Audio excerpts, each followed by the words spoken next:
Cette vidéo a été créée pour la formation et malgré certains détails très précis, ces informations viennent de livres déjà publiés ou de l'Internet. Donc, elles ne contiennent aucune information sensible. Voici simplement un autre schéma du même FCU qu'on a vu précédemment, mais de montrer de manière différente. Et si on essayait d'expliquer le fonctionnement du FCU à travers ce schéma-là? Donc, c'est les mêmes choses que les deux pages précédentes, sauf schématisées un petit peu différemment. Vous remarquerez qu'au centre de la page, en bas, on a rajouté le contrôle de l'hélice, donc le gouverneur de l'hélice, et qui est relié avec le PY. Pour faciliter la chose, on va commencer par la simulation d'un compresseur qui augmente de vitesse. Donc, le gouverneur du compresseur est complètement à gauche en bas. Donc, le gouverneur 17 en orange va augmenter de vitesse, donc les maslottes vont s'éloigner l'une de l'autre, ce qui va faire monter, dans le fond, le bras noir. Le pivot se trouve au centre entre le numéro 14 et le numéro 16. Donc, le pivot, lorsque le bras noir va monter, l'orifice 14 va diminuer, donc va se refermer. Je vous ai mis le dessin dans le fond de l'orifice 14, c'est une petite bille attachée au bras. Donc la petite bille va être entraînée vers le bas, donc va fermer la sortie du PX. Donc si on ferme la sortie du PX, le PX va augmenter. Qu'est-ce qui arrive dans la chambre de pression en haut à la gauche? Ben, le PX va augmenter, ce qui va faire que le bras vert va être entraîné vers le haut. Et le bras vert qui est entraîné vers le haut dans la chambre de pression d'air va entraîner le bras vert vers la droite dans la chambre hydraulique, dans le contrôle de carburant. Et si on envoie le bras vert vers la droite, ça ferme la sortie du carburant vers les gicleurs. Ce qui fait qu'il y a moins de carburant au gicleur, le compresseur, lui, va diminuer de carburant, va diminuer de rotation. Et en diminuant de rotation, les maslottes vont se refermer, donc revenir l'une sur l'autre. Et à ce moment-là, l'orifice 14 va se rouvrir et on va avoir un contrôle constant de notre vitesse de rotation de notre compresseur.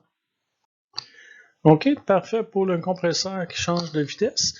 À ce moment-là, on va faire le pilote, lui, veut changer de vitesse.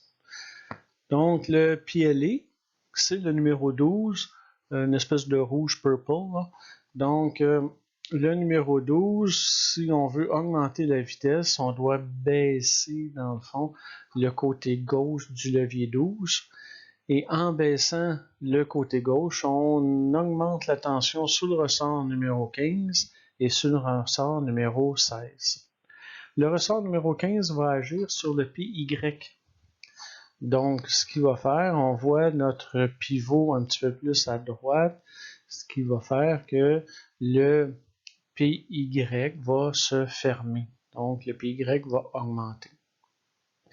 Qu'est-ce qui va arriver par la suite? Le bras du PY va descendre, va augmenter la tension dans le ressort P16. Le ressort 16, lui, va faire descendre le piston noir qui va faire ouvrir le PX. Si on ouvre le PX, qu'est-ce qui arrive? C'est que la pression PX dans la capsule nanométrique va diminuer.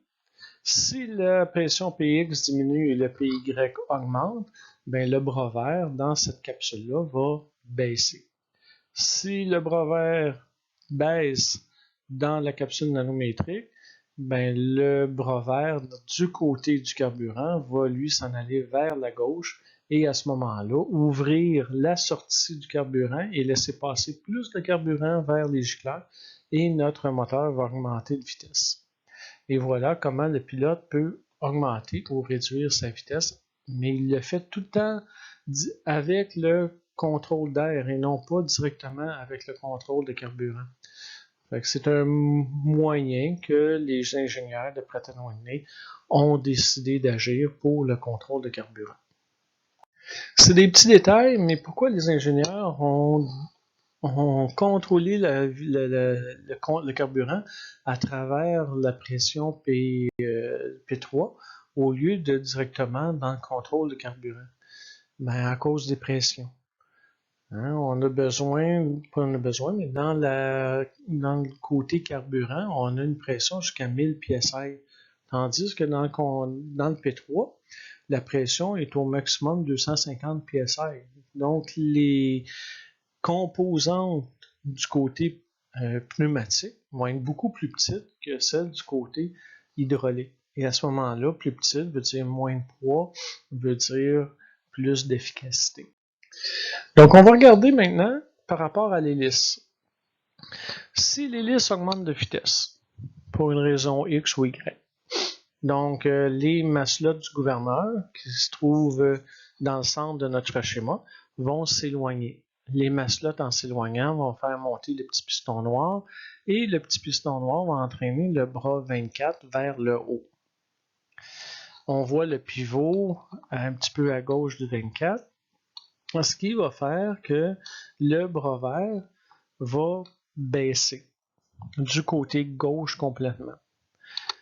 Donc, l'orifice 22 va ouvrir. Hein? Normalement, il est fermé. Donc, l'orifice 22 va ouvrir. Ce qui va faire que dans notre contrôle de carburant, le PY va diminuer. Si le PY diminue, qu'est-ce qui va arriver au bras vert dans la capsule nanométrique? Ben, le bras vert va augmenter. Le bras vert, en allant vers le haut, va déplacer le bras vert dans le côté carburant vers la droite et à ce moment-là, baisser la quantité de carburant au gicleur. Donc, le moteur va perdre de la puissance et l'hélice va diminuer de rotation. Donc, c'est comme ça que l'hélice peut contrôler l'arrivée du carburant dans le moteur. Cette vidéo a été créée pour la formation et malgré certains détails très précis, ces informations viennent de livres déjà publiés ou de l'Internet.